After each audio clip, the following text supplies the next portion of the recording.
ये वाङ्मे मनसि प्रतिष्ठिता मनो मे वाचि प्रतिष्ठितम् आविरावीर्मयिधि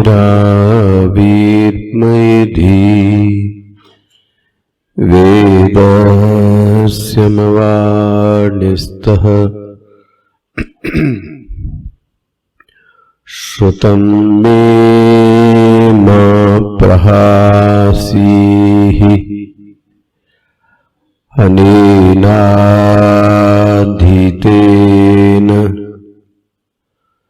अहोरात्रान् सन्दधामि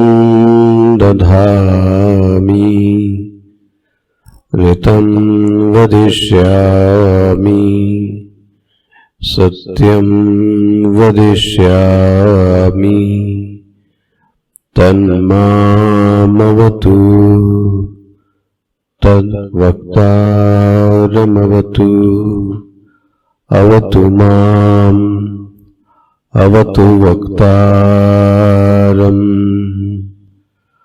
अवतु वक्तारम्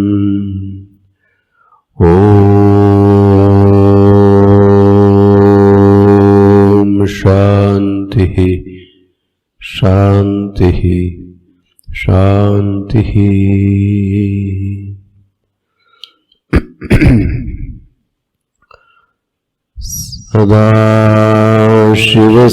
सदाशिवसमारम्भाम् शङ्कराचार्यमध्यमाम् अस्मदाचार्यपर्यन्ताम् वन्दे गुरुपरम्पराम् शङ्करं शङ्कराचार्यम् केशवं बादरायणम् सूत्रभाष्यकृतौ वन्दे भगवन्तौ पुनः पुनः भगवन्तौ पुनः पुनः भगवन्तौ पुनः पुनः। ॐ सहनाववतु सहनो भुनक्तु सह वीर्यं करवावहै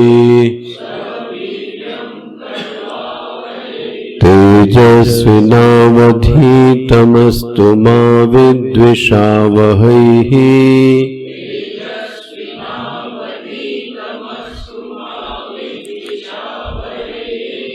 ॐ शान्ति शान्ति शान्तिः।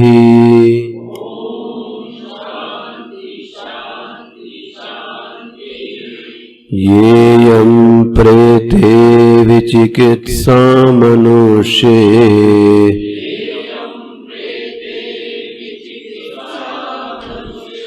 अस्ति केनायमस्तीति चैके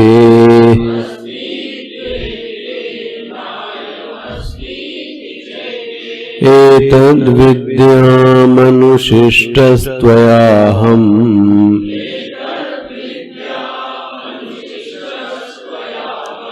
वराणामेष वरस्तृतीयः।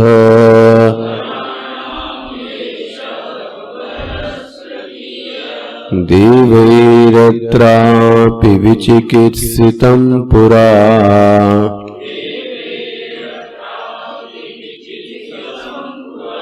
न हि सुविज्ञेयमणुरेष धर्मः।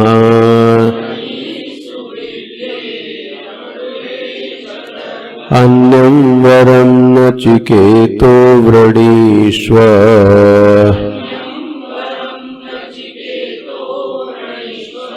मामोपरोऽसीरतिमास्रजैनम्।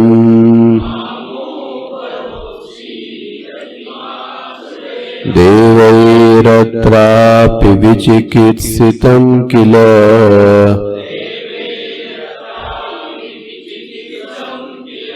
त्वं च मृत्यो यन्न सुविज्ञेयमाथ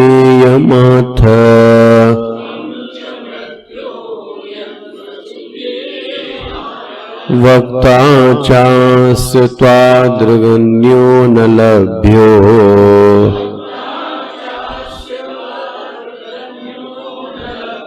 नान्यो वरस्तुल्य एतस्य कश्चित्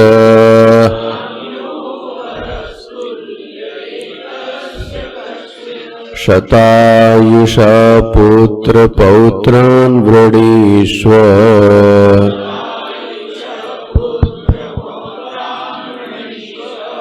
बहून् पशून् हस्ति हिरण्यमश्वान्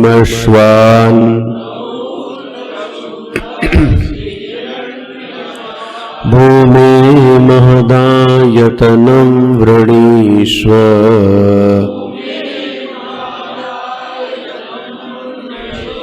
स्वयं च जीव शरदो यावदीक्षसि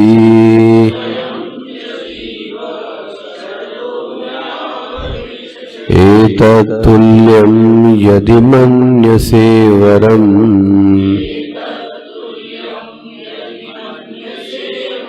व्रणीष्व वेत्तं चिरजीविकां च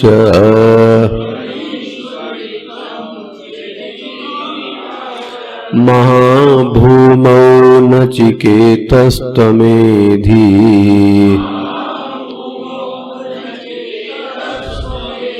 कामानां त्वा कामभाजं करोमि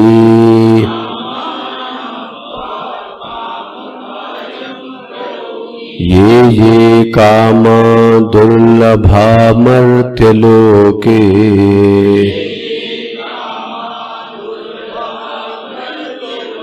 सर्वान् कामान् छन्दतः प्रार्थयस्व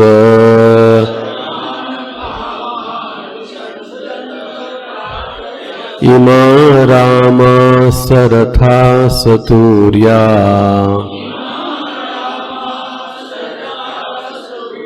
नहि दृशालम्बनीया मनुष्यैः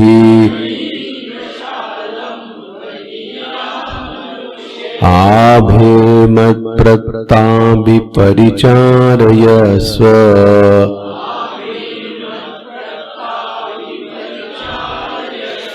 नचिकेतो मरणं मानुप्राक्षीः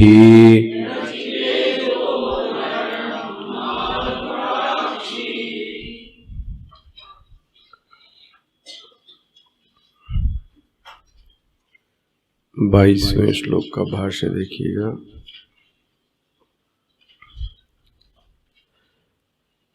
देवैः अत्रापि एतद् अस्मिन् वस्तुनि विचिकित्सितं किल इति भवतः एव न श्रुतं तं च मृत्यो यस्मात् न सुविज्ञेयम् आत्मतत्त्वम् अथ कथयस्तः पंडितैः उपदेशनीयत्वाद् वक्ता च अस्य धर्मस्य त्वादृक् तुल्यः अन्यः पंडितश्च न लभ्यो अन्विष्यमाणो अपि अयं तु वरः निःश्रेयसप्राप्ति हेतुः अतः नान्यो वरः तुल्यः सदृशो अस्ति एतस्य कश्चित् अपि अनित्यात् फलत्वात् अन्यस्य सर्वस्य एव इति अभिप्रायः। एवं मुक्तो अपि पुनः प्रलोभयन्नुवाच मृत्युः शतायुषं शतं वर्षाणि आयुंषि येषां तान् शतायुषः पुत्रपौत्रान् वृणीश्च किंच गावादिलक्षणान् बहून् पशून् हस्ति हिरण्यं हस्ति च हिरण्यं हस्ति हिरण्यम् अश्वांश किंच भूमेः पृथिव्यां महद्विस्तीर्णाः आयतनम् आश्रयं मंडल साम्राज्यं वृणीष्व किंच सर्वम् अपि एतद् अनर्थकं स्वयं च एतद् अल्प आयु इति एतद् आह स्वयं च जीव त्वं जीव धारय शरीर समग्र इंद्रियं कलापं शरदो वर्षाणि यावद् इच्छसि जीवितुम् एतत् तुल्यसम एतेन यथोपदिष्टेन सदृशं मन्यपि यदि मन्यसंवरं तमपि वृणीष्व किंच वित्तं प्रभूतं हिरण्यरत्नादिं चिरजीविकां च सवित्तेन वृणीष्व इति एतत् किं बहुना महाभूमौ महत्यां भूमौ राजा नचिकेतस्त्वमेधि भवः किंच अन्य आत्मकानां दिव्यानां मानुषाणां च त्वां कामभाजं कामभागिनं कामार्हा करोमि सत्य संकल्पो हि अयं देवः। यहां तक देखते हैं।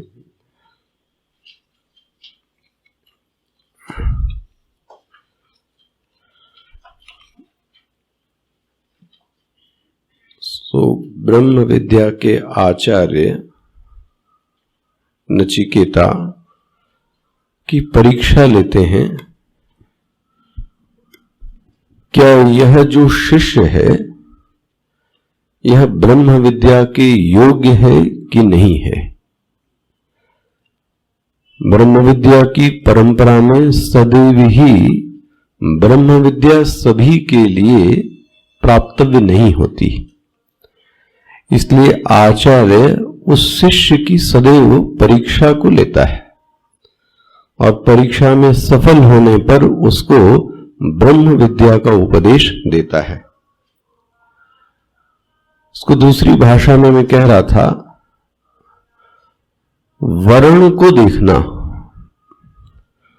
जो आचार्य है वह यह देखना चाहता है कि इस शिष्य का क्या इस ब्रह्म विद्या के प्रति वर्ण है कि नहीं है। कल मैंने संक्षेप में आपके सामने एक वर्ण की एक तस्वीर सामने रखी। तो वर्ण मन की एक वृत्ति है और वह वो वृत्ति है कि मनुष्य अपनी समस्या का समाधान कहां देखता है, मतलब उसके जीवन में जो समस्या आती है उस समस्या का हल कहां देखता है। जहां उसके जीवन में समस्या का हल है, ये समझना चाहिए कि वह व्यक्ति उसी चीज का वर्ण करता है। स्पष्ट हो गया। तो कल मैं कह रहा था, कोई जो साधु है, जो संत है, वो अपनी तपस्या या पूजा से नहीं बनता। वह जो संतृत्व है, वह जो साधुत्व है, वह तो उसके वर्ण से आता है। उसका वर्ण क्या है। तपस्या के होते हुए भी संभव है कि उसके जीवन का जो वर्ण है वह दुनिया होवे, जैसे कि कल राक्षसों को मैंने दिखाया। तो चाहे भस्मासुर होवे, चाहे हिरण्यकश्यप हो, चाहे हिरण्याक्ष हो, चाहे रावण होवे, सबने तपस्या की है, सबने पूजा अर्चना की है, लेकिन तपस्या करते हुए भी जो उनका वर्ण है वो क्या रहा, वो दुनिया ही रही। तो इससे पता लगता है कि ईश्वर के प्रति उनके मन में कितना प्रेम है।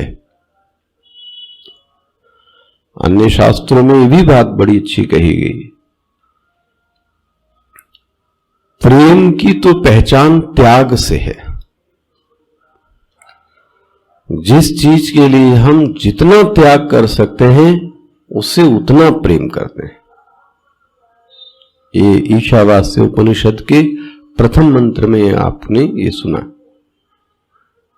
त्याग और बलिदान ही प्रेम का द्योतक है। अब इस चीज के लिए मैं क्या छोड़ सकता हूं। अब आप अपना अपना देखो। मान लें कि मैं इस प्रातः काल की कक्षा के लिए क्या क्या छोड़ सकता हूं। अब सबका अलग अलग होगा। जो जितना छोड़ सकता है उसने उतना ही ब्रह्म विद्या का वर्ण किया है। स्पष्ट होता है। जो जितना छोड़ सकता है इसलिए मैं कह रहा हूं हर व्यक्ति का, हर यहां जो व्यक्ति बैठा है उसके त्यागने की सबकी क्षमता अलग है। कोई छोटे से दर्द में छोड़ सकता है, कोई अतिथि में छोड़ सकता है, कोई त्योहार में छोड़ सकता है, कोई शरीर अस्वस्थ है तो छोड़ सकता है, बहुत सारे कारण। कोई कहता है कुछ भी हो जाए मैं ये सब नहीं छोड़ सकता, मैं क्लास नहीं छोड़ सकता, ये ब्रह्म विद्या नहीं छोड़ सकता। तो वो जिसका आपने वर्ण किया वो जीवन में तभी आती है जब उसने आपको देख लिया कि इस व्यक्ति ने वाकई में मेरा वर्ण किया है।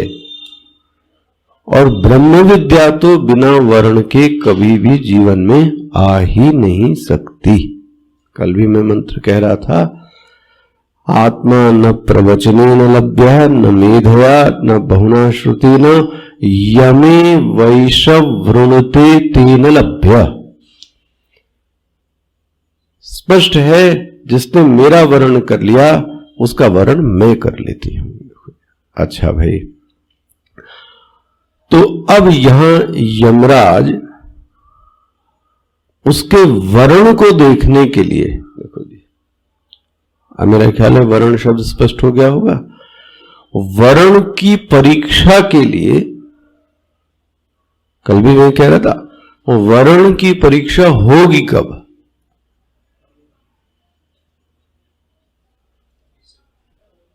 हाँ, अच्छा, एक और चीज है, प्रलोभन वो दिया जावे जो आपसे संबंधित होवे। जो आपसे संबंधित ही ना होवे वो प्रलोभन दिया जावे तो उसे क्या फायदा? मैं आपको प्रलोभन दूं कि मैं आपको बहुत सारी दवाई की गोली दे दूंगा, तो आप कहेंगे मुझसे इससे क्या लेना देना। गृहस्थ के कई इच्छाएं ऐसी हैं जिससे उसका कोई लेना देना, तो आप क्या करोगे? प्रलोभन वह होवे जो आपसे संबंधित होवे, मन की इच्छा, तो व्यक्ति की फिर चेकिंग होती है कि क्या है इसकी वास्तविक स्थिति। तो ये याद रख लेना, यमराज ने जो परीक्षा ली है वो नचिकेता की नहीं ली है, ठीक है? वो तो कहानी है। वो जो परीक्षा ली है वो हम और आपकी है, इसलिए इसको आख्यायिका कहते हैं। उसको पुत्र और काम से क्या मतलब? किसको? नचिकेता को। ये तो हम साधकों के लिए कि हम किसमें फंसते हैं। देखो, ये जो जाल फेंका है, और सच में आप देखना, ये जाल अपने ऊपर डालना। अब आप देखो कि ये जाल जब आपके ऊपर फेंका जावे तो आप कौन सी चीज इसमें से क्या करते हो? उठाते हो। बस समझ जाना, यही मेरी कमजोरी है। स्पष्ट हो गया? तो उस वर्ण की परीक्षा के लिए सबसे पहला यमराज ने कार्य किया, वो बोलते हैं, पहली बात तो ये है कि ये न सुविज्ञेयम, ये तुमको समझ में आएगी, ये मुझे शक है। देखो, इसको बोलते हैं मोरल डाउन करना।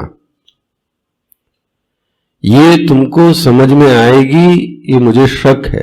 देखो, अब देखो, वर्ण की परीक्षा है। वह गुरु आपसे कहे कि तुम किसी लायक नहीं हो, तुमको कुछ नहीं आ सकता। हो सकता है कोई पुत्र चला जावे, कोई शिष्य भी चला जावे। आप पुत्र से बोलो कभी क्रोध में कि तुम किसी काम के नहीं हो, यहां से निकल जाओ, और पुत्र क्या करे? पुत्री, तो आप क्या कहोगे फिर? ये दिमागदार मूर्ख है। ऐसे ही यमराज ने नचिकेता को किया कि मुझे नहीं लगता है कि तुम इसको समझ पाओगे। अच्छा, समझ भी लोगे। दूसरा, मुझे ये नहीं लगता है कि इसका फल तुम्हारे जीवन में घटित होगा। ले, पढ़े भी, साधना भी करें, और उसके बाद अभी से आप ये कह रहे हो कि इसका फल मिलेगा या नहीं मिलेगा, तो फल में संदिग्धता को भी दिखाते हैं यमराज कि इसका फल तुमको प्राप्त होगा, ये मुझे नहीं लगता है। वो दो चीज है। व्यक्ति कठिन होवे कोई दिक्कत नहीं, कठिन होवे लेकिन फल तो मिलना चाहिए। प्रयास करेंगे लेकिन फल तो मिले, ये भी एक वृत्ति है। एक वृत्ति है कि कठिनता से ही व्यक्ति लक्ष्य को छोड़ देता है। एक दूसरा व्यक्ति है वो कठिनता को स्वीकार करता है कि मैं कठिन मेहनत करूंगा लेकिन कम से कम मुझे फल मिलना तो चाहिए। तो महाराज यमराज ने परीक्षा लेनी क्या की, चालू की। और ये तो इतना सुंदर शिष्य है, क्या कहता है, देखो अब 22वां श्लोक में, 22वें श्लोक में देखो कि इसने उस परीक्षा का क्या 22वां श्लोक है, इसको ऐसा समझें कि नचिकेता अपने गुरु के प्रति अगाध श्रद्धा को व्यक्त करता है। क्या कहता है, वक्ता च अस्य त्वग त्वदृक्, इस पृथ्वी पर आपके जैसा इस ब्रह्म विद्या का वक्ता अन्यु न लभ्य। ये कब बोल रहा है, जब उसको प्रलोभन मिल गया।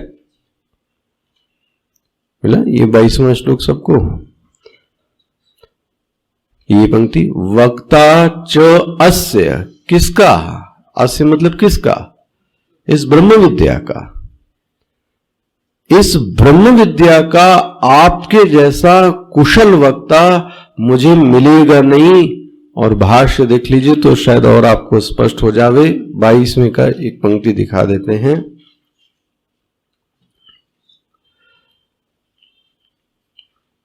क्या बोलता है भाष्य देखिएगा।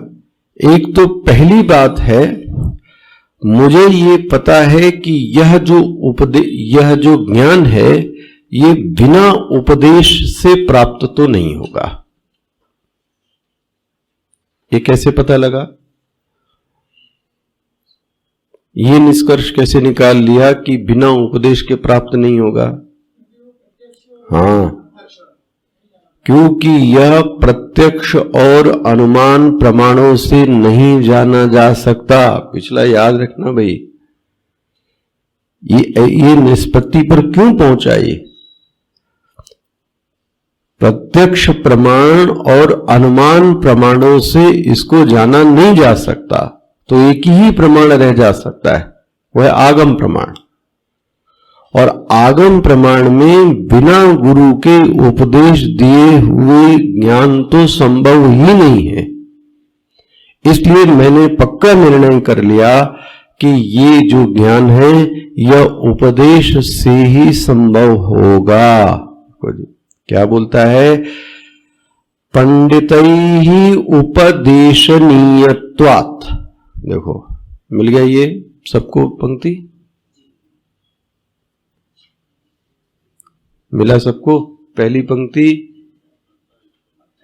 28 पेज पे पहली पंक्ति, यस्मात् न सुविज्ञेयम्, ये नहीं जाना जा सकता, आत्म तत्वम्, जैसा कि आपने कहा आत्थ, कथयस्य, जैसा कि आपने कहा कि ये दुर्विज्ञेय है, ये जाना नहीं जा सकता। ये किसने कहा या आपने कहा? सही है। इसलिए तो उन्हीं की बात को पकड़ता है। इसलिए ही मैं कह रहा हूं पंडितैः उपदेशनीयत्वात्। मिल गया ये बिना किसी जानकार व्यक्ति के उपदेश के बिना जाना नहीं जा सकता। स्पष्ट हो गया? अच्छा, अब उसमें भी च अस्य धर्मस्य, उन वक्ताओं में भी, उन पंडितों में भी, उन गुरुओं में भी त्वादृक बोल रहा है। एक एक पंक्ति देखना, त्वादृक तुल्यो न पंडितः, आपके जैसा तो कोई हो ही नहीं सकता। एक तरफ उसके आचार्य इसको डिमोलराइज कर रहे हैं और दूसरी तरफ वो क्या दे रहा है उसको, उसका विश्वास देखो, आपके जैसा इस ब्रह्म विद्या का कोई न पंडितः, और बोलते हैं पंडित तो छोड़ो, मैं ढूंढने भी जाऊं, चलो अच्छा ढूंढने भी जाऊं आपके अतिरिक्त, तो क्या बोलता है, न अन्विष्यमाण अपि, अपि मतलब भी, मैं ढूंढने भी जाऊंगा तो आपसे बेहतर कोई इस ब्रह्म विद्या का आचार्य नहीं हो सकता। यही तो है, इसीलिए कह रहा हूं कि गुरु और शिष्य, माता पिता का पुत्र, ये सब आपके पुरुषार्थ से नहीं होता। जिसके घर में आप जन्मे, ये निर्णय आपने नहीं किया। इसी तरीके से किस व्यक्ति का कौन गुरु होगा, इसका निर्णय हमारे हाथ में कतई नहीं होता। ये ऐसे संबंध है, इसलिए वो कोटेशन लिखा है, we have not to discover our guru, guru will reach अस। आप चुनने वाले नहीं हो सकते, ये काला है, ये गोरा है, ये उत्तर भारतीय, दक्षिण भारतीय, आदमी, ये औरत, ना, ये अधिकार आपको नहीं। आपकी वासना, आपके संस्कार, आपके रहन सहन, उसके अनुरूप कोई ना कोई गुरु आपके जीवन में क्या कर जाएगा। अब वो कैसे करेगा, ये उसकी प्रेरणा है।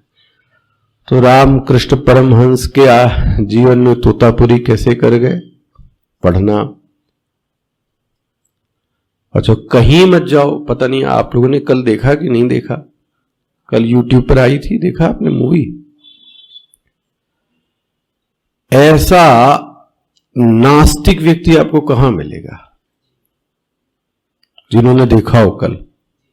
आप में से देखा, माता लोगों ने, छुट्टी नहीं मिली होगी है, आपने तो हॉल में देखी होगी, है ना। सिगरेट पी रहा हो, बढ़िया से मॉडर्न लाइफ रहता होवे, थ्रू आउट इंग्लिश का हो तो एमए और इंग्लिश का ही जानकार, वो व्यक्ति, उसके जीवन में तपोवन जी जैसा, वो एकदम अड़ियल आदमी, एकदम अड़ियल आदमी। अड़ियल आदमी मतलब 2 बजे रात में बोले क्लास लगेगी, चलो। आप 2 बजे क्लास मतलब क्या, वहां आटे में पानी डालकर घोल के, व्हाट अबाउट मलमूत्र, पता नहीं, चुपचाप बैठ जाओ शांति से। अब ये गुरु हम लोगों के जीवन में होए तो सोचो आप, हो ही नहीं सकता। हाँ, मतलब बहुत सारी कहानियां हैं। इतना पढ़ाने के बावजूद भी दीक्षा देने से मना कर दिया। 10 साल 12 साल व्यक्ति पढ़ता है, उसके बाद भी दीक्षा नहीं दी तो नहीं दी, किसी को नहीं दी। कौन मिलेगा ऐसा अड़ियल व्यक्ति, पर वही उनके गुरु हैं। भले शिवानंद जी से दीक्षा ली, लेकिन गुरु भाव तो फिर तपोवन। क्यों वे बहुत अड़ियल थे तपोवन जी तो, क्योंकि वो सिर्फ अपने से चलते थे, दूसरा वाला उसको रहना हो तो सेट होवे वरना चला जावे। लेकिन एक बात है जो मैंने पुराने महात्माओं से सुनी, अभी भी मैं सुन के आया थोड़े दिन पहले, उनके पढ़ाए हुए जो 8 थे, 9 मूर्ति बोलते थे, उसमें कोई भी ऐसा नहीं है जो जीवन मुक्त ना निकला हो। उनके पढ़ाए हुए जितने भी हुए, बोलते 9 रत्न उस समय के, वो 9 के 9 जो संत हुए, वो सब के सब कैसे निकले, जीवन मुक्त। ये था। इसलिए कह रहा हूं, कौन किसका गुरु बनेगा ये हम डिसाइड करने वाले। मैंने पहले ही कहा स्वर्ग लोक का इतना ज्ञान इसको कहां से हो गया? अच्छा, इसको कौन सी बड़ी समस्या थी आत्मज्ञान प्राप्ति में? घर में ऐसी क्या समस्या आ गई थी अभी? ये जो साधक है उसकी यात्रा आज की नहीं चल रही है। अब साधक क्या, आपकी खुद अपनी अपनी देखना, ऐसा आपको लगता है? ये यात्रा बहुत पुराने, बहुत जन्मों से चलती चली आ रही है, धीमे धीमे चल रही है। मंद जिज्ञासा है ना, इसलिए इसमें भी सबकी किसी किसी की तीव्र है, किसी किसी की मंद है, किसी की सुलगी नहीं है। कभी धुआं निकलता है, कभी धुआं बंद हो जाता है, सबकी अलग अलग। अच्छा, इसमें भी कोई कोई इस यात्रा को छोड़ भी देता है, ये भी संभव है, क्योंकि इतना ही उसके पास है, बस इससे ज्यादा नहीं है। अब क्या करोगे आप? तो पिछले जो जन्म की यात्रा है, तो फिर आप विषय अलग हो जाए। काकभूषुंडी जी और गरुड़ महाराज के संवाद में रामचरितमानस में बोलते, प्रथम जन्म के चरित अब सुनहु विहगेश। प्रश्न ये है, प्रथम जन्म कैसे था? प्रश्न है, प्रथम जन्म तो हो ही नहीं सकता। आपके कितने जन्म हो चुके अब तक, तो प्रथम जन्म शब्द कहां से कह दिया? प्रथम जन्म इसलिए कहा कि साधक की यात्रा का जो पहला पड़ाव जन्म था, उस जन्म को प्रथम जन्म कहते हैं। पकड़ में इसलिए कहा गया वहां प्रथम जन्म के चरित्र। खैर, तो नचिकेता को कम मत आंकना, और मैं बार बार कह रहा हूं, नचिकेता तो एक समझाने के लिए एक स्टोरी है।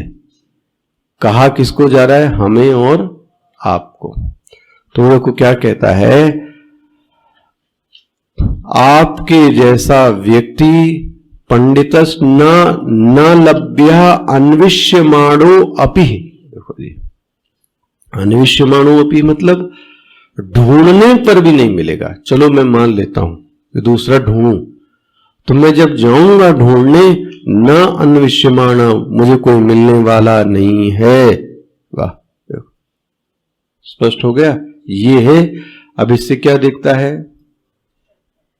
नचिकेता का वर्ण, कि भगवत गीता का श्लोक लो, क्या बोलते हैं गुरु? मैं तुमको हिलाऊंगा, है ना? गुरुना भी न विचार लेते। खंभा गाड़ता कौन है? हम ही। और उसको हिला के कौन देखता है कि गड़ा है कि नहीं गड़ा? हिलाने वाले भी हम ही, गाड़ने वाले भी हम ही। और जब रह जाता है तो फिर उसमें कुछ न कुछ पत्थर डालते हैं। ऐसे ही वह आचार्य ही शिष्य को विचलित करता है। लेकिन शिष्य का वर्ण देखो, वो क्या कहता है? मैं तो आपके अतिरिक्त कोई अन्य व्यक्ति को देखता ही नहीं हूं कि जो मेरी इस समस्या का हल कर सके। और यही ही नहीं, मैं ढूंढने भी जाऊंगा तो भी मुझे, यमराज कहते हैं ये सब बातें छोड़ो, आप तुम एक काम करो। क्या काम करो? देखो क्या बोलते हैं, तुम ये सब छोड़ो, अन्यम वरम वृणीष्व, तुम कुछ और मांग लो। देखो भाई, यह कोई परीक्षा कैसे हो रही है? तुम कोई अन्य वरों को मांग लो। वो क्या कहता है? अन्यम तो वरः। देखो कैसे एक एक बात का जवाब देता है नचिकेता। देखिए आगे क्या बोलता है, अन्यम तो वरः। रही बात अन्य वर की, दिखाता हूं। बोले गुरु महाराज, मेरे जीवन का जो लक्ष्य है वह अभ्युदय नहीं है, वह निश्रेयस है। पहला तो ये स्पष्ट हो गया। तो उत्तर देने का तरीका देखो कैसा है। अभ्युदय मतलब होता है बाह्य चीजों में परिवर्तन। मेरी परिस्थिति अच्छी हो जाए, घोड़ा हो जाए, गाड़ी हो जाए, शरीर अच्छा हो जाए, मेरे से जितना अलग है सब कुछ अच्छा हो जाए। नचिकेता कहता है मुझे सब कुछ नहीं चाहिए, मुझे ये सब कुछ नहीं चाहिए। तो फिर तुमको क्या चाहिए? निश्रेयस प्राप्ति। मुझे सिर्फ और सिर्फ मोक्ष निश्रेयस चाहिए, उसके सिवाय कुछ नहीं चाहिए। अच्छा, निश्रेयस प्राप्ति हेतु अतः न अन्य वरः। स्पष्ट हो गया? आपने बोला अन्य वर मांग लो, मैं अन्य वर क्यों मांगू?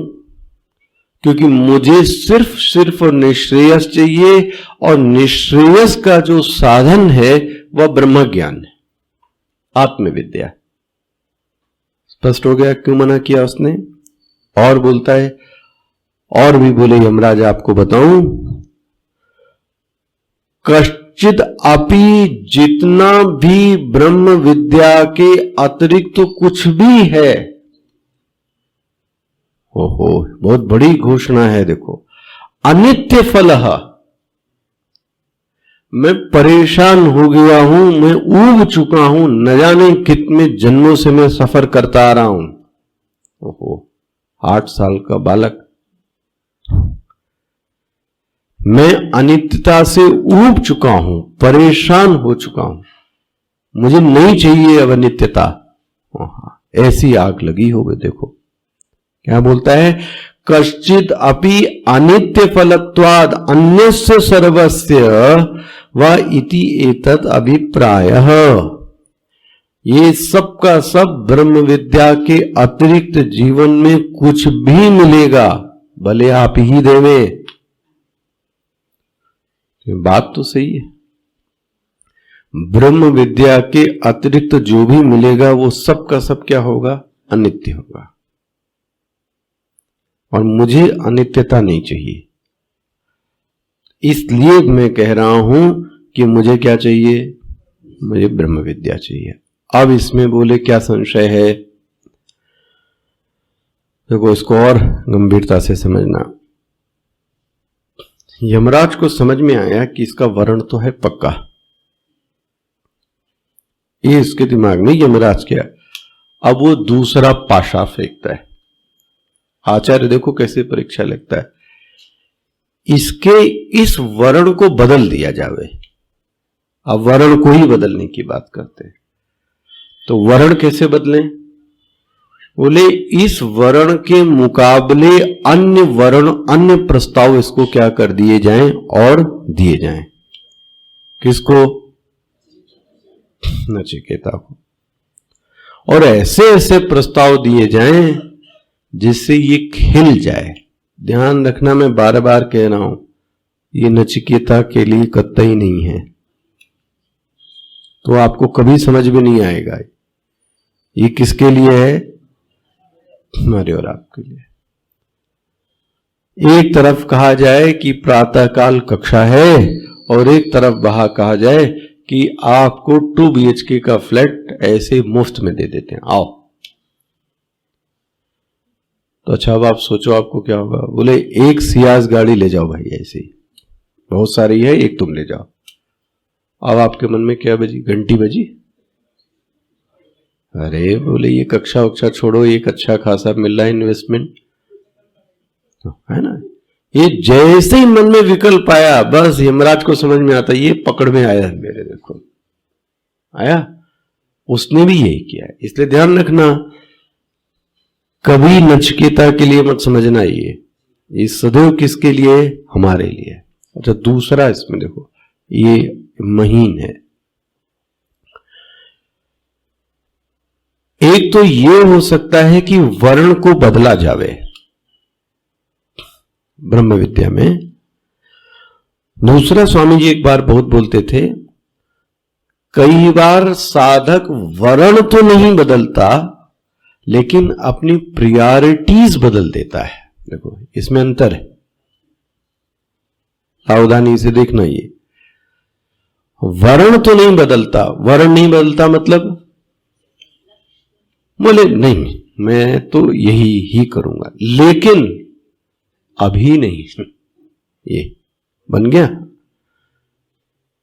मुझे करना तो यही है लेकिन आफ्टर रिटायरमेंट। ये क्या हो गया, बन गया।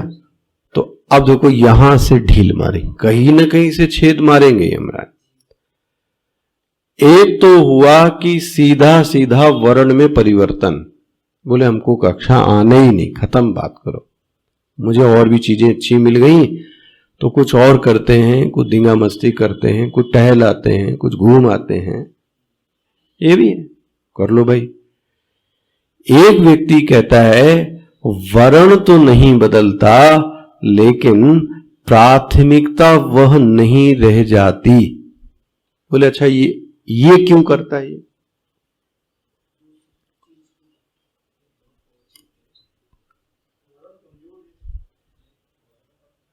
उसके मन में क्या आता है?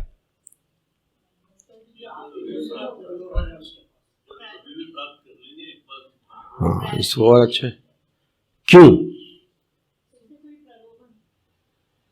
उसके मन में देखो है तो ये साधक ही, तो क्या कहता है, आत्मा कहीं जा रही है? आत्मा कहीं जा रही है? स्वामी जी आप मरे जा रहे हो क्या? आश्रम यही है, कक्षा यही है, आत्मा भी तो नित्य है आपने बताया। तो ये काम बाद में कर लेंगे। कौन सा? आत्मा वाला। पहले थोड़ा बाजार घूम के आते हैं थोड़ा, तो ये, क्योंकि ध्यान रखना लक्ष्य नहीं छोड़ा है, लेकिन इसके सामने ये है कि अब उसकी प्रायोरिटीज क्या है। जैसे स्वामी जी इसको कभी कभी विनोद में ऐसा बोलते थे, खूब खाने पीने को दिया जाए, खूब होटल दिया जाए, खूब पैसा दिया जाए और उससे कहे कि बस ये है कि 10 मिनट तुमको अपने सांस नहीं लेनी है बस, तो आप क्या कहोगे? भाड़ में गया सब कुछ ही है, भाड़ में गया ये सब कुछ, सांस तो लेने दो। तो अब प्राथमिकता किसकी हुई? ये क्यों हुई? क्योंकि आपको पता है इसके बिना मेरा जीवन बन गया। जिसके बिना यह लगे कि जीवन अधूरा है, जीवन चलेगा ही नहीं, बस बस वो प्रायोरिटी है। जिसके बिना चल सकता है वो प्रायोरिटी में नहीं आता। इसको बोलते हैं प्राथमिकता में बदलाव करना।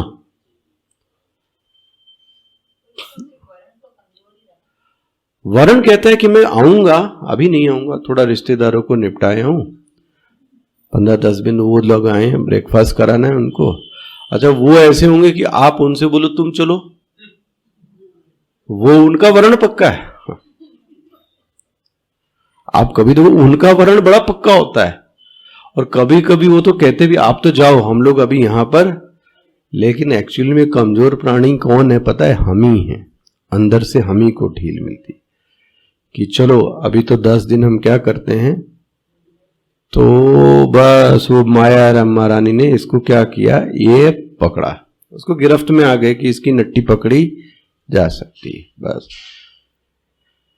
वो बोलते थे जैसा साधकों के जीवन, जब तक जप न होवे भोजन नहीं होगा।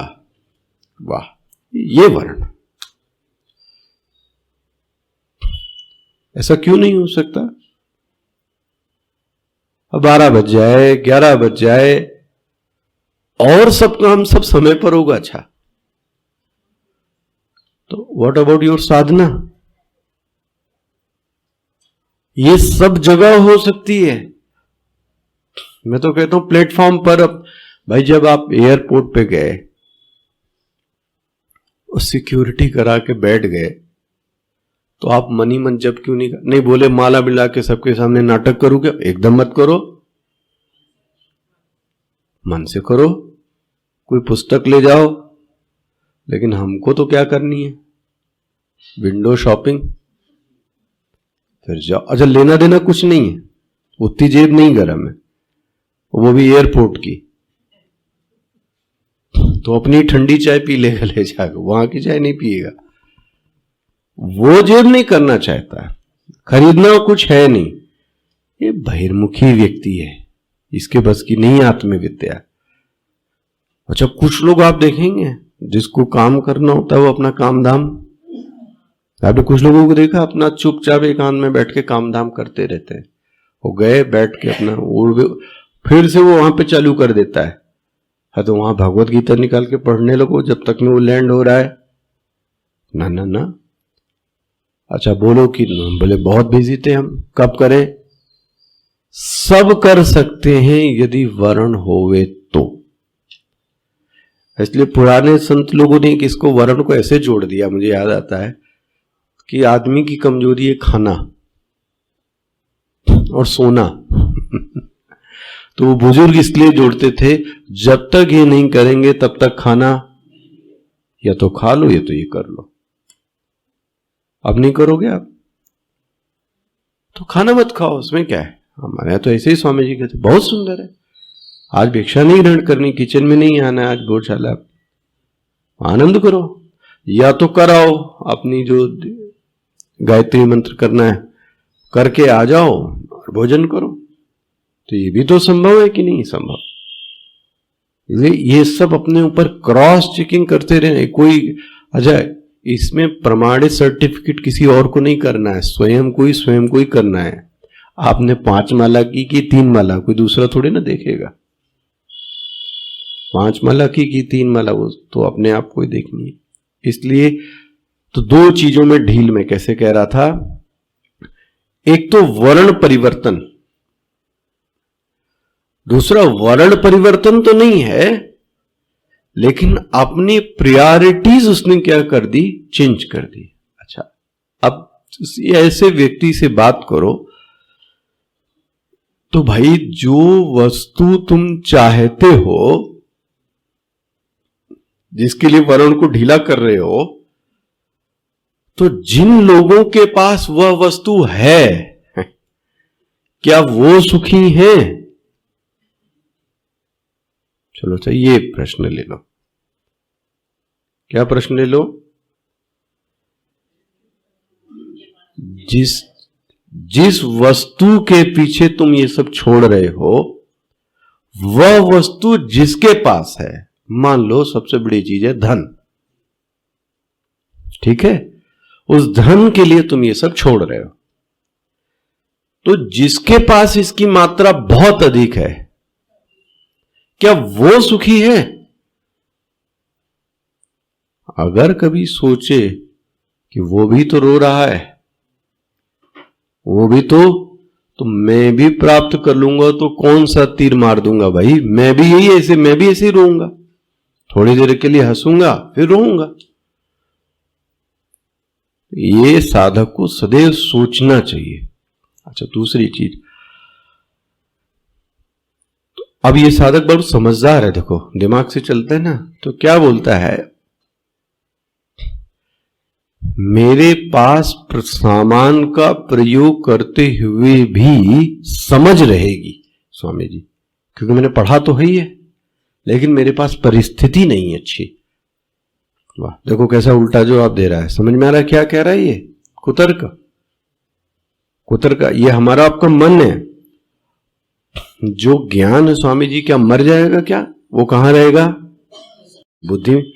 तो पहले क्या करता हूं, इंजॉय कर लेता हूं।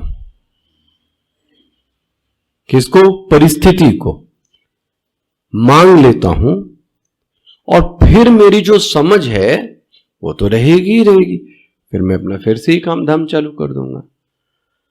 तो इसमें एक सावधानी लेनी चाहिए, जो स्वामी जी बोलते थे, संभव है कि परिस्थिति आपकी समझ को भी प्रभावित कर देती है। फिर से, ये बहुत बड़ा वाक्य है। जो आपकी अभी समझ बनी है ना, इस पे भरोसा मत करना बहुत ज्यादा। वो परिस्थिति इतनी हावी होती है कि अच्छे से अच्छे व्यक्ति की जो समझ बनी थी सालों से, वो समझ भी क्या हो गई? और आपको क्या लग रहा था? मेरे पास समझ तो, ज्ञान तो मेरे पास।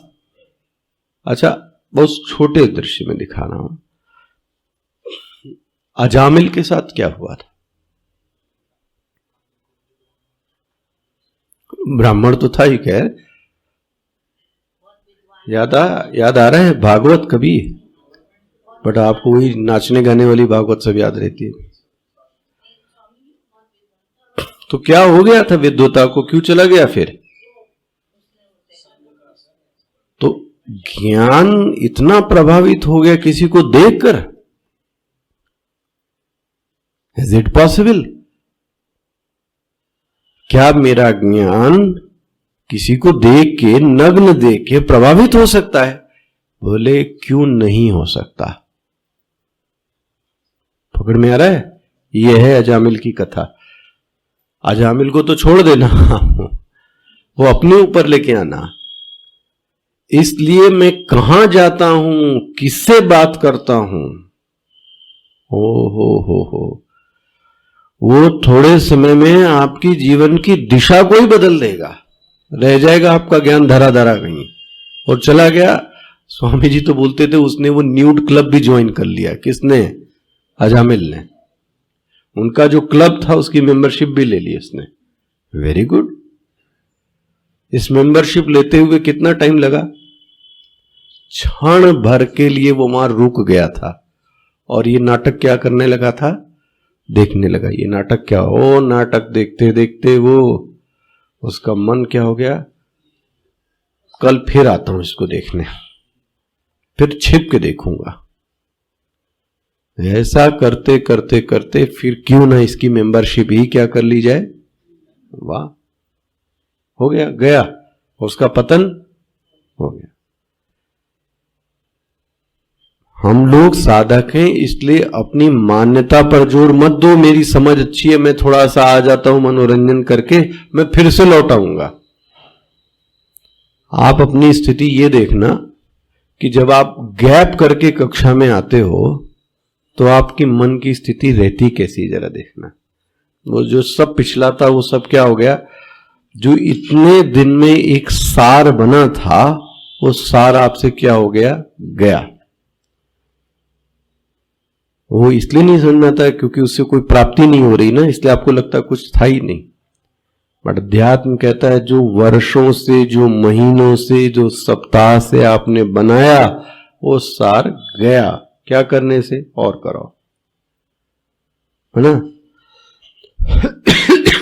इसलिए ये जो प्राथमिकता बदली, ये और भी खतरे हो। तो ये जो साधकों के मन में चलता है ना, तो संभव है कि वह परिस्थिति आपकी समझ को भी क्या कर देगी।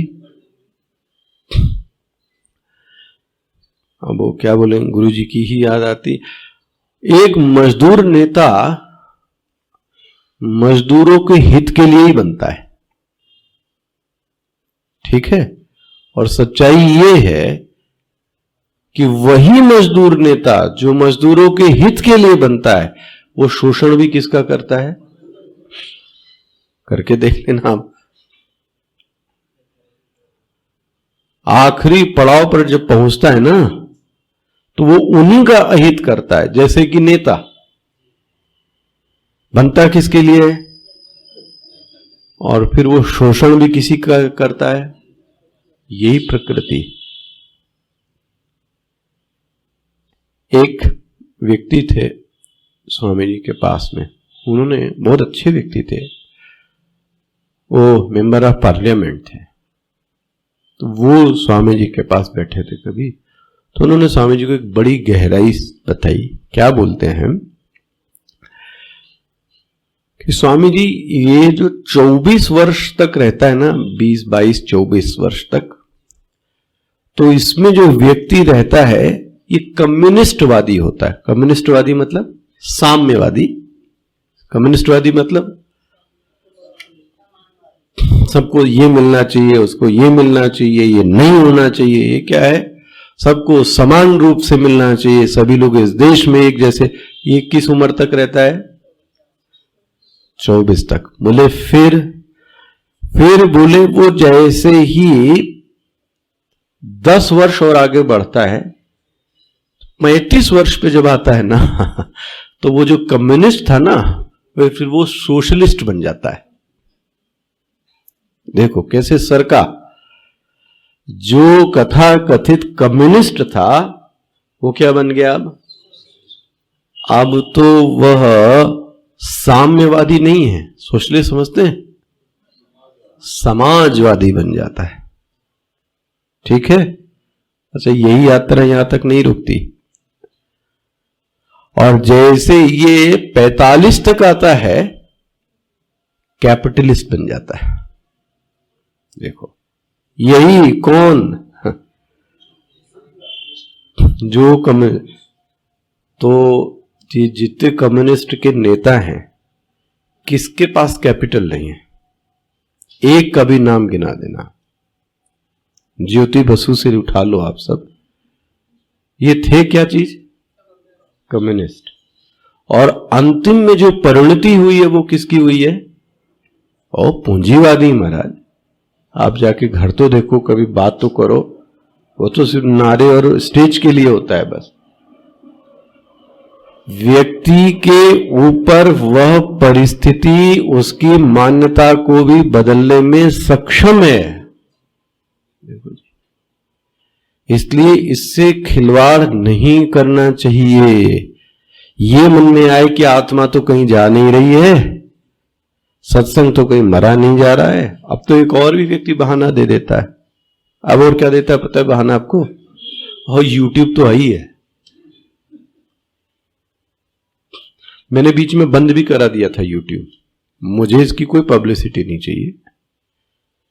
लेकिन उससे ये दिक्कत क्या आई कि आपको दिखाने के लिए, सताने के लिए मैंने बंद किया, और बेचारे वो जो बाहर वाले जो सुनते हैं अब वो परेशान होने लगे। तो फिर लगा कि नहीं भाई ये मेरी गलती, फिर से इसको चालू कर दो। तो इनको फिर से बोल दिया चालू कर दो। इसलिए ये बहुत सावधानी अपने मन पे याद रखनी चाहिए, कहीं मेरे वर्ण को कोई परिवर्तन तो नहीं कर रहा है, या मेरे वर्ण में प्राथमिकता जो थी वो कहीं ढील तो नहीं आ रही है। ये नट बोल्ट कसते रहना चाहिए। अच्छा, अब यमराज ने प्रलोभन स्टार्ट किया। मैं फिर से कह रहा हूं, प्रलोभन नचिकेता के लिए नहीं है, ये याद करके पढ़ना तब समझ में रहेगा क्या प्रलोभन है। एक व्यक्ति को, सामान्य व्यक्ति को पहले ले लें, उसको क्या चाहिए, पहले शतायु नहीं चाहिए। अब हो जाए, वो कहेगा कि हमारा लड़का मर गया, हमारी लड़की मर गई, मेरे पास धन नहीं, क्या करेंगे 100 वर्ष जी के। वो तो पहले ही कहता मार डालो हमको भगवान। इसलिए पहला क्या चाहिए पता है, मेरा जो परिवार होवे वो समृद्ध होवे ना। समृद्ध परिवार मतलब पहला, देखो एकदम लाइन से चलना, आपको एक एक चीज मिलेगी। पहला तो गृहस्थ की इच्छा है कि पुत्र हो जावे, तो क्या दिया है, पुत्र। अब क्या हो जाता है, पुत्र से अप्रोच करते करते पुत्र की और पिता की आपस में आता से डायरेक्ट बनती नहीं है। ये भी सच है, हर घर का सच है, क्योंकि दोनों डायरेक्ट मिलन होता है ना, किसका, पिता का और या मां का, तो वो डायरेक्ट। तो अब उसमें एक दूसरी पीढ़ी आ गई, कौन, वो ये सबसे कमजोर नस्ल।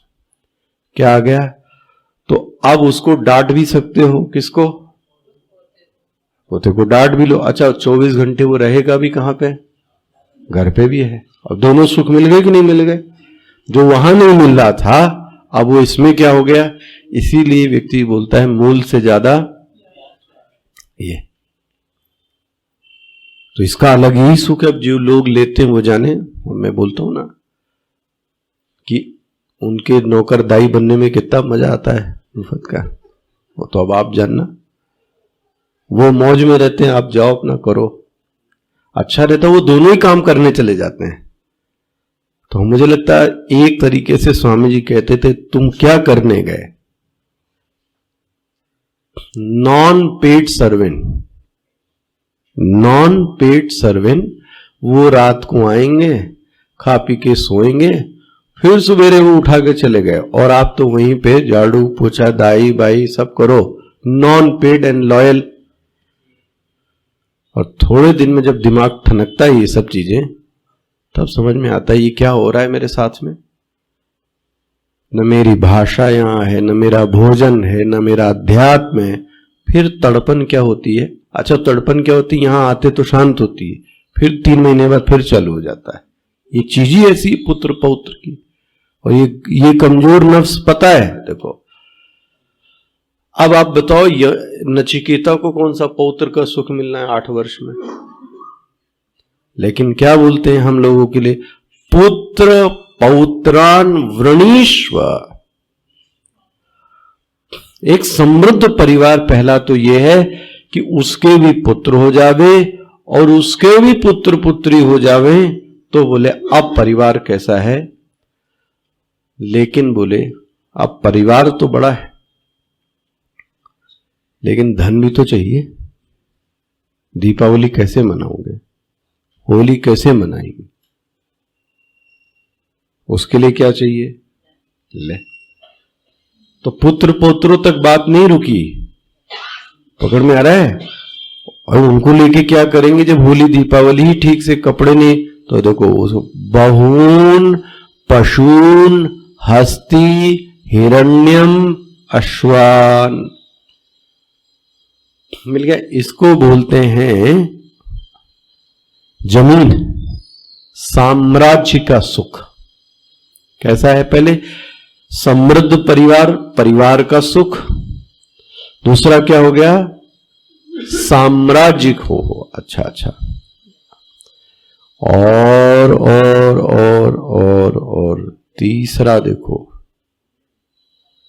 फिर तो भैया कुछ फार्म हाउस, कुछ तो बड़ी लैंड होनी चाहिए। अब छोटे उसमें काम नहीं बनता। कितने लोग एक साथ रहेंगे? 2 कमरे में, 3 कमरे में। भूमि महदायतनम वृणीष्व। अब तो थोड़ी भूमि चाहिए, थोड़ी बड़ी चाहिए, थोड़ा बड़ा फ्लैट चाहिए, थोड़ा बड़ा फार्म हाउस चाहिए। हाँ, बन गया। गुरुदेव ऐसा कहते थे कि ये सब जब दे रहे थे यमराज नचिकेता को, तो नचिकेता खिड़की से बाहर देख रहा था। तो वो रिस्पेक्ट से उनकी बात को सुन नहीं रहा था, लेकिन खिड़की से बाहर देख रहा था। उसने बोला इनमें मेरा कोई इंटरेस्ट। तो यमराज को लगा, तो यमराज ने कहा अच्छा, मैं एक और चीज तुमको देता हूं। क्या बोलते हैं? स्वयं च जीवः। अरे मैं भूल गया, तुमको मैं ये वरदान देता हूं कि तुम जितने वर्ष चाहो उतने वर्ष तक जीवित रहो। वाह! अब कुछ बात बनी। सुख को जीने के लिए उम्र तो होनी चाहिए, और पौत्र को खिलाने के लिए उम्र तो होनी चाहिए। तो जब मेरी उम्र ही नहीं रहेगी तो ये सब लेके करूंगा क्या मैं? वो आखिरी में दिया उसने। क्या बोला? जीवम शरदौ यावदीक्षसि। देखो मिल गया। कितनी पृथ्वी चाहिए? भूमि भाष्यकार जरा देखो क्या बोलते हैं। मंडल साम्राज्यम वृणीष्व। मिल गई 29वें पेज पे। स्वामी जी कहते थे इसको ऐसा, मंडल मतलब मुझे याद आता है, बोलते थे पहले जो माप का एरिया था वो मंडल था। इसलिए साधु में भी क्या बनते हैं? महामंडलेश्वर। वो पृथ्वी का भी मंडल होता था, है ना? पृथ्वी का आकार कैसा है? मंडलाकार। सूर्य का भी आकार कैसा है? मंडलाकार। आया? तो मंडल एक बहुत प्रचलित और एक कॉमन वर्ड था उस समय में। इसलिए जो पृथ्वी भी चाहिए वो कैसी चाहिए? मंडलाकार, मतलब सीधे सीधे नहीं चाहिए, घूमकर पूरा इतना करते हुए पूरा राउंड में इतना यहां आकर फिर मिल जाना। इसको क्या बोलते हैं? मंडल। देखो तो क्या बोलते हैं, महद विस्तीर्णम आयतनम आश्रयम मंडल साम्राज्यम वृणीश्व। मुझे ये सब मंडल, मंडल मतलब सर कितना बड़ा एरिया हो गया, मंडलाकार, अखंड मंडलाकारम है ना, मंडल, तो मुझे इतनी भूमि चाहिए। ओहो।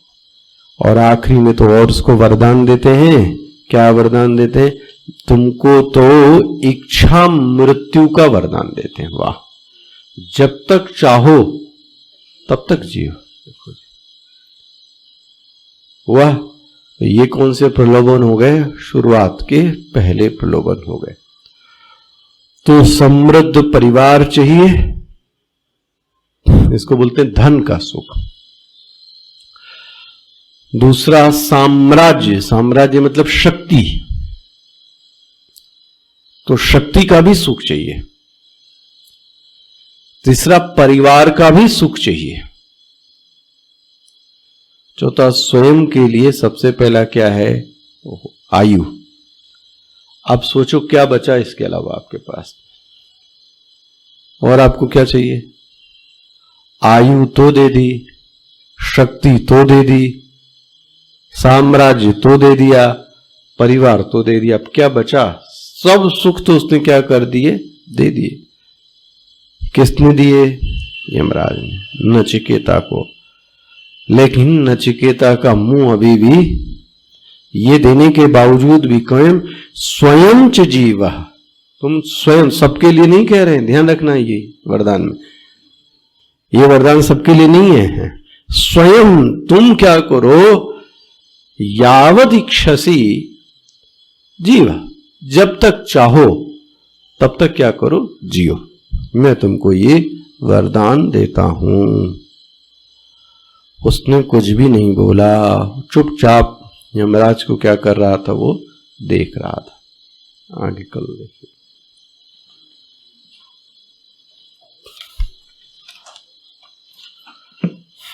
कौन सा अध्याय, 11वां अध्याय।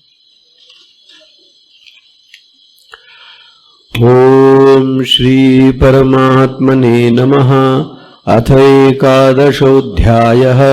अर्जुन उवाच मदनुग्रहाय परमं गुह्यमध्यात्मसंगितं यत्त्वयुक्तं वचस्तेन मोहोऽयं विगतो मम भवाप्ययो हि भूतानां श्रुतो विस्तरशो मया त्वत्तकमलपत्राक्ष माहात्म्यमपि चाव्ययम् एवं